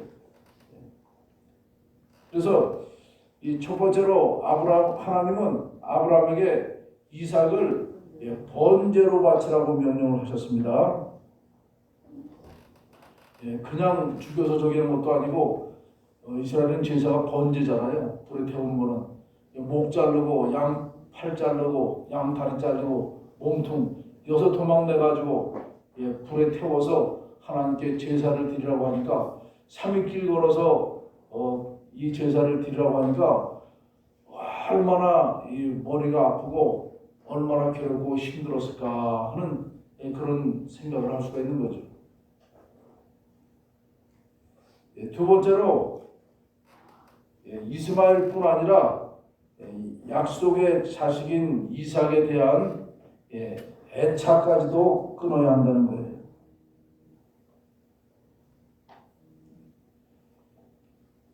이 이 애착은 한자로 보면은 사랑의 자죠. 예, 사랑의. 그 다음에 예, 붙은 착, 예, 애착이라고 하는데, 예, 자신의 모든 걸 다 쏟아부어서 좋아하고 사랑하는 거, 그게 바로 애착 아니겠어요? 그래서 약속의 자식인 이삭에 대한 아브라함이 자기 모든 걸 다 쏟아부어서 그 사랑한 존재죠. 애착까지도 하나님은 끊으라. 그래서 이삭과의 분리는 가장 소중한 것과의 분이다. 아브라함에게 있어서 가장 소중한 것은 이삭보다 더 소중한 것은 없는 거죠.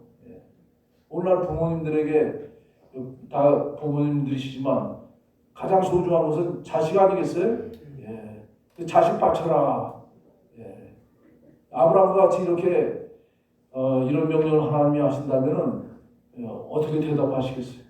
예. 제가 그 부평에 보면은 순복음교회가 있습니다.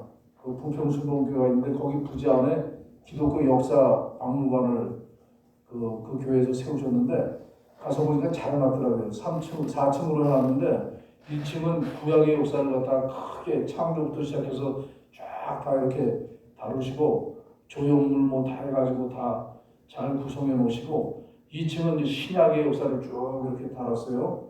그리고 3층 가니까 우리 대한민국 기독교 역사를 쭉 이렇게 다루는데 거기에 그 끝에 부분에 6.25 때 전남 영광에 그 야월교회하고 염산교회 있잖아요.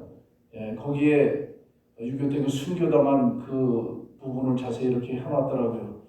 거기 설명하시는 가이드 목사님이 야월교회에서는 거기 영광 앞에 그 앞바다에 우리 댐이 있는데 그 뚝이 있는데 바닷물이 고이는데 공산당이 쳐들어와가지고 그 야월교회 성도들을 다 데려가서 다 묶어놓고 목에다가 그 밧줄 메고 그 밧줄 끝에 돌을 갖다가 하나씩 다 이렇게 매달아놨어요.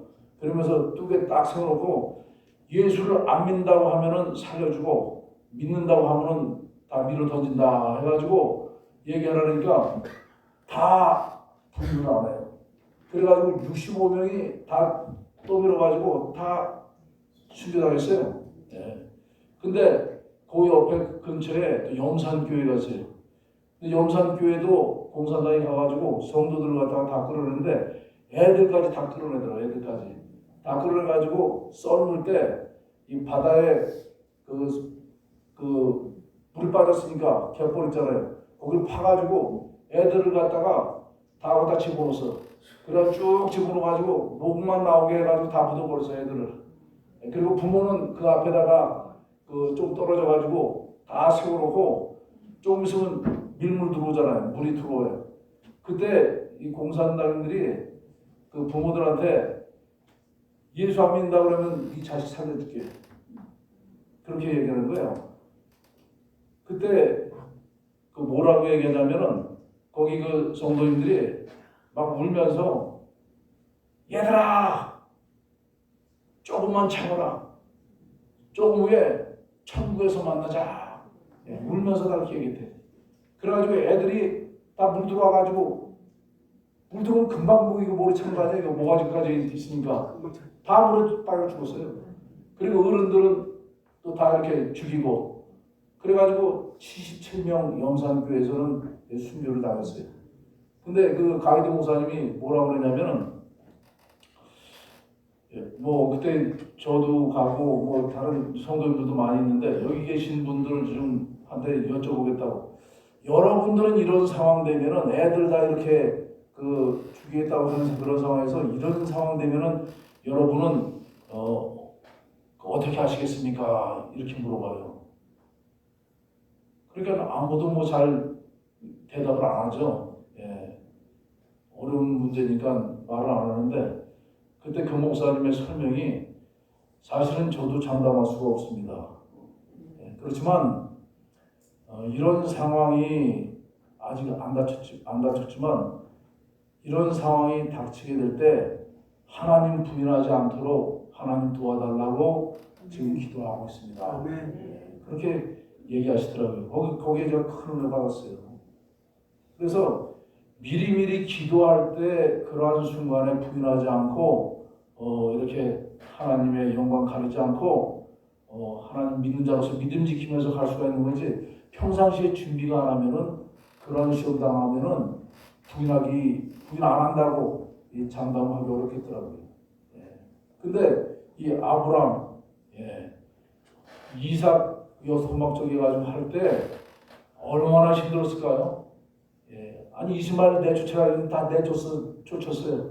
그래가지고 이삭 그 3살짜리부터 그때부터 키워가지고 다 키워서 이제 다 청년이 돼가지고 이제 장가 보내가지고 손주도 보고 다 그러려고 하는데, 아니 하나밖에 없는 이삭도 죽여가지고 바치라고 그러시니 세상 말로 하나님 너무하신 거 아닙니까? 이런 소리 안 나오겠어요? 근데도 그렇지 않고 그 말씀에도 순종했다 이 말씀입니다. 자, 우리 창세기 22장 12절 같이 한번 읽어보겠습니다. 시작. 사자가 가라사대 그 아이에게 내 손을 대지 말라, 아무 일도 그에게 하지 말라. 내가 내 아들 내 독자라도 내게 아끼지 하였으니 내가 이제야 내가 하나님을 경외하는 줄을 아노라. 여기서 그 말씀대로 그대로 순종했어요. 가가지고 장작 딱 놓고 난 다음에 야 이삭아 너 여기 올라가라. 이삭이 벌써 눈치채고 알았잖아요. 근데 아무 소리 안 하고 자기가 죄 부리는 거 알면서 아무 저항하지 않고 올라가가지고 그대로 있으니까 아버지가 묶어가지고 다 물 끓여놓고 난 다음에 칼 빼가지고 진짜 죽이려고 딱 하니까 하나님 그거 다 지켜보시다가 아브라함아 네 아들한테 절대 손대지 말아라 말이야. 내가 이제야 네가 나를 경외하는 줄을 아노라. 그래서 믿음을 인정하시고 합격하게 해주신 것을 보게 돼요. 그래서 이러한 그 네 번째 어려운 분리도 가장 소중한 애착까지도 하나님께 드림으로 아브라함이 합격한 것을 보게 됩니다. 그래서 세 번째 여기 보면은 오직 하나님 한 분에 대한 절대 신뢰로 극복해야 된다는 거예요. 어떤 신뢰입니까? 거기 히브리서 11장 19절 말씀하죠. 저가 하나님이 능히 죽은 자 가운데서 다시 살리실 줄로 생각하니라. 내가 하나님이 이삭 번제로 죽여가지고 바치라는데 내가 죽여도 하나님이 다시 살리실 줄로 믿습니다. 그 믿음으로 순종했다는 거예요. 그래가지고 합격해서 사실은 죽은 거와 마찬가지죠. 다시 하나님께서 살려주신 거와 마찬가지예요. 그래서 여기 저가 하나님이 능히 죽은 자 가운데서 다시 살리실 줄로 생각한지라 비유컨대 죽은 자 가운데서 도로 받은 것이니라. 그래서 합격한 것을 보게 됩니다. 그래서 결론적으로 말씀드리면은 분리의 거룩한 길을 걷는 자에게 주시는 축복은 뭐냐? 아브라함과 같이 이런 분리의 거룩한 길을 걷는 자에게 주시는 축복은 창세기 22장 17절에 되는 거예요. 같이 읽겠습니다. 유인물 같이 한 목소리 읽습니다. 시작. 내가 내게 큰 복을 주고 내 수로 크게 성하여 하늘의 별과 같고 바닷가의 모래와 같게 하리니 내 씨가 그 대적의 문을 얻으리라. 그래서 하나님은 분리의 거룩한 길을 걸은 아브라함에게 어떤 축복을 주셨어요? 큰 복을 주셨어요. 큰 복. 영어로 incredible blessing. 청량할 수 없는 엄청난 축복을 하나님은 아브라함에게 주셨다는 거예요. 그래서 노년에 아브라함에게 범사의 축복을 주셨잖아요. 건강의 축복 주셔가지고 175세까지 장수하게 하고 또 부처 그들을 얻어서 또 아들 여러 명도 주고 또 재물을 주셔가지고 부자가 되게 부유의 축복 다 해주시고 또 아들 이삭 신앙의 대물림 전수 이루어져서 믿음의 훌륭한 역할을 다 담당하게 하나님이 또 은혜 주시고 말이죠. 그래서 청량할 수 없는 엄청난 축복을 하나님 말씀에 끝까지 순종함으로 아브라함이 받았다는 거예요. 그래서 이 큰 축복은 아브라함의 후손으로 예수 그리스도가 오심으로 성취가 되었다. 예, 그래서 큰 복, 가장 여기 인크레더블 블레싱, 이 큰 복에 여러 가지 복가 많이 있지만은 가장 큰 축복은 아브라함의 후손으로 메시아인 예수 그리스도가 이 땅에 오셨다는 그 자체가 가장 큰 복이라는 거죠. 보이는 육신적인 그런 그 부여와 재물, 장수 이런 것도 큰 복이지만 더 큰 것은 아브라함을 믿음의 조상 삼아서 아브라함의 후손으로 메시아 예수 그리스도가 이 땅에 탄생하게 하셨다는 게 가장 큰 축복을 받았다는 거예요. 그래서 우리 모두도 끝까지 하나님 말씀 붙잡고 달려가는 가운데 어떤 시험과 분리의 역사가 있더라도 능히 통과하심으로 아브라함 같은 큰 축복을 받으시는 모든 목사님과 성도님 되시기를 주의 이름으로 축원합니다. 아멘. 기도하겠습니다. 아버지 하나님 감사합니다. 오늘도 제6기 태백 부소사 아카데미로 허락해 주시고 또 이렇게 목사님과 성도님들 같이 이렇게 귀한 말씀으로 은혜 나누게 하심을 감사를 드립니다. 특별히 신앙 노정 위에 이 아브라함은 4번의 분리에 감당할 수 없는 그런 시험이 있었지만 오로지 전적으로 하나님만을 신뢰함으로 그 어려운 시험을 단계 다 넘어서 합격한 것을 보게 됩니다. 아버지 하나님, 우리 모두도 이 마지막 때 이렇게 하나님 말씀 붙들고 달려가는 가운데 아브라함처럼 하나님만을 절대적으로 신뢰하게 하시고 그 어떤 상황에서도 이렇게 하나님을 신뢰하는 가운데 극복함으로 하나님 편에 불리함으로 승리함으로 아브라함과 같은 그런 축복을 받고 마지막 때 하나님께서 맡겨주신 사명 감당해서 하나님께 영광 돌리는 자격자가 다 될 수 있도록 축복하여 주셔서 이 귀한 아카데미를 운영하시는 우리 황영수 목사님과 또 태백초원교회 모든 성도인들의 그 수고를 기억하시고 가정 아버지께서 근심 걱정 없도록 형통의 축복으로 채워 주셔서 우리 목사님들 한 분 한 분 기억해 주시고 섬기시는 교회 강단이 부속사 말씀으로 차고 넘쳐서 성도들이 은혜 받고 합력해서 교회가 크게 일주일장 부흥되고 발전되는 놀라운 역사만이 있게 하여 주시옵소서. 이루어 주실 것을 믿사오고 감사드리며 모든 말씀을 거룩하신 예수님의 이름으로 감사하며 기도드립니다. 아멘.